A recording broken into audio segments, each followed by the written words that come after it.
네. 자, 박근혜 후보가 이 단일화에 어떻게 보면은 경쟁하기 위해서 네.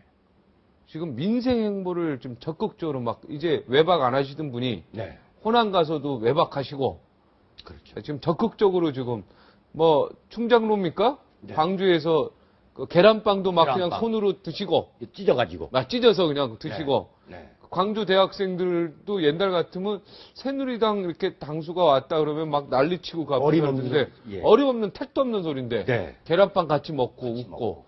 충정로에 가서. 많이 좀 바뀐 것 같아요. 충정로 젊음의 거리에 가서 네. 했는데. 충장로 아닙니까? 충장로. 네, 충정로는 여기. 네, 충정로는 여기고요. 예. 그렇습니다. 네, 광주를 잘 모르시는군요. 날카롭습니다. 예. 보세요. 저도 네. 광주. 정말 알겠습니다. 무죄 같습니다. 네. 네. 그 충장로 거리에서 옛날에 그 김노경 의원이라고 네. 이 민주협 네. 부의장 하시던 분 거기서 눈물의 거리, 한숨의 거리 이치던 모습이 엊그제 같아요. 네. 네. 저 5.18 네. 그 민주항쟁. 그러니까 민생 행보를 어떻게 보시냐고요. 그런데 네. 이 박근혜 후보가 말이죠. 네. 지금까지 사돈 남말을 하듯 한다 그런 소극적인 자세에서 네. 지금 대선 전략을 전면전으로 지금 전환하고 있습니다. 네. 어떤 그게 뭐냐면 첫 번째가 뭐냐면은 이른바 국민 대통합이라고 해가지고 관역이 불분명했어요. 그래서 이 박근혜 후보를 지지했던 이른바 집토끼의 그 보수 우파 세력이 박근혜 후보의 입을 통해서 직접 듣기를 바랐던 박근혜 후보의 입으로부터 듣기를 갈망했던 그 소리들을 지금 박근혜 후보가 하고 있는 거예요. 그러니까 지금 박근혜 후보는 뭐냐면 집 나간 집토끼들과 그 다음에 호남이라는 소위 영호남 화합이라는 국민 대통합이잖아요. 호남을 일종의 산토끼로 보고 있는 거예요. 예. 네. 이 구도가 지금 나의 토끼가 아니다 이렇게 보는 거예요. 그건 틀림없는 사실이에요. 네. 그래서 지금 산토끼를 잡으려고 굉장히 가다 보니까 집토끼들이 뭐야 그러면 왜 박근혜야? 박근혜가 왜 안철수가 문재인하고 다른 게 뭐야? 이렇게 불만이 있고 또 호남에서도 아니 박근혜가 뭐 어쩌고 이렇게 된 거란 말이죠. 그래도 우리가 어떻게 박근혜를 뽑을 수 있나? 네. 이렇게 갈 수 있죠. 그래서 박근혜 후보는 며칠 전부터 이른바 양날개 전략으로 지금 전면 수상한 겁니다. 그 양날개 전략의 첫 번째가 뭐냐면 호남 공격입니다. 호남 공략입니다. 네. 네. 이 문제도 제가 말씀드렸죠. 네. 호남 공략인데 광주에 가서 이른바 호남의 심장이라는 민주화의 심장이라는 광주에 가가지고 한광옥 전 비서실장, DJ 정권의 김경재 전 의원, 네. 김대중 대통령을 평생 그림자처럼 따라다니면서 청와대 경호실 수행부장을 했던 김정기 씨. 김정기 씨. 네. 아, 이 등치 좋습니다. 좋죠. 네.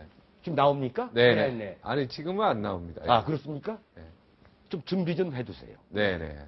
작가 여러분, PD 여러분, 네. 준비 좀 해주세요. 네, 알겠습니다. 그래가지고 죄송합니다. 이분들과 함께 올라가가지고 네. 국민 대통합을 외쳤고 네. 또 하나는 뭐냐면 이쪽 보수 우파의 집도끼들을 향해서 분명한 메시지를 던진 거예요. 네. 그래도 박근혜가 아닙니까? 그게 뭐냐면 문재인한테 일격을 가한 겁니다. 한 방을 가합니다.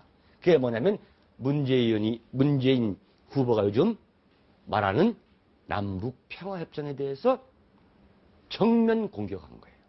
아.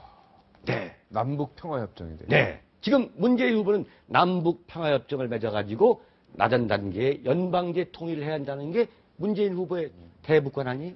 여기에 대해서 어제 박근혜 후보가 세계일보 안보 토론회에 가서, 안보 세미나에 가서 평화협정에 대해서 정면 공격을 한 겁니다. 그게 뭐냐면 1944년 체인벌린 영국 총리가 네. 당시 히틀러하고 미넨에서 만나서 평화협정을 체결하죠. 평화협정을 체결했다는 거예요. 그게 뭐냐? 히틀러가 오스트리아를 점령하면서 인질로 삼아가지고 네. 체코슬로바키아의 한 영토 일부분을 달라 말이야. 네. 이걸 주면은 전쟁을 일으키지 않겠다고 얘기했다. 네. 근데 어땠습니까? 1년 만에 제2차 세계전이 벌어진 거예요. 그러면서 평화협정을 맺는다고 해서 평화가 이루어진 건 아니다. 협정을 맺는다 그래서 결코 이 세계에 평화가 있는 건 아니죠. 그렇죠.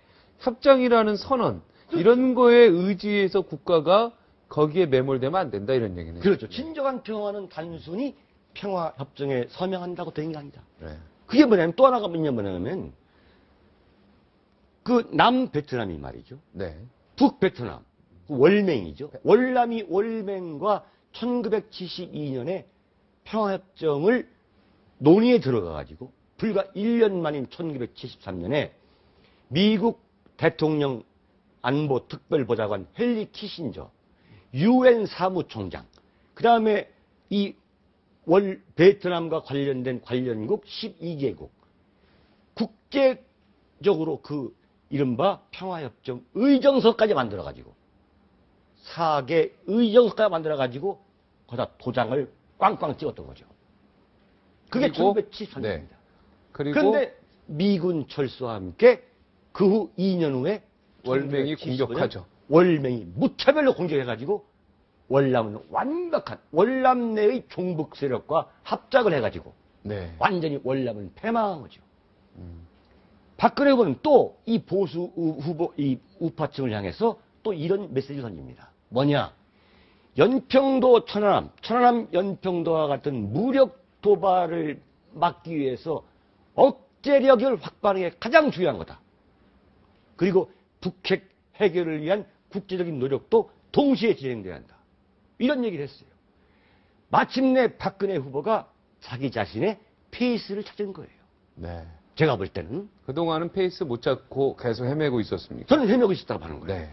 원래 스포츠 할 때도 그러죠. 처음에는 페이스를 못 찾죠. 네. 네. 좀 지나면 페이스 찾죠. 박근혜 후보 말이죠. 페이스 찾는데 상당히 오래 걸리는 분이에요. 아, 저분. 네. 이제 찾았다. 이제 찾